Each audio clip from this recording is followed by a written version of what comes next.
القبض على المؤثر بتهمة استدراج قاصرين للاغتصاب. ألقي مكتب الجرائم المعلوماتية في لبنان القبض على تيك توكر جيجي غنوي، والتي تبين أنها أحد أفراد عصابة التيك توك المتهمة باغتصاب القاصرين وتصويرهم.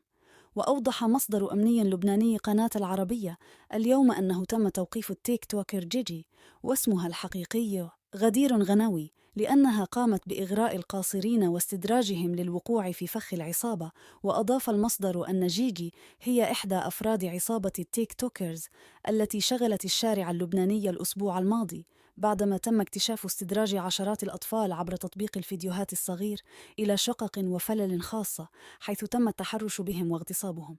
كما تبين أن جيجي من ضمن 17 متهما، منهم مصور كان يقوم بتصوير الاعتداء على القاصرين، وطبيب أسنان تحرش ببعض الضحايا، ومصفف شعر، وصاحب محل تحويل أموال، بالإضافة إلى موظف بلدية كان سائق تاكسي ينقل الضحايا القصر. وتعود الأحداث عندما حدثت ضجة كبيرة في الشارع اللبناني قبل عدة أيام، عندما انتشر خبر القبض على عصابة تستدرج الأطفال وتغتصبهم بمساعدة تيك توكر شهير، بعدما أعلنت قوى الأمن اعتقال عدد من الأشخاص المتورطين بالجريمة.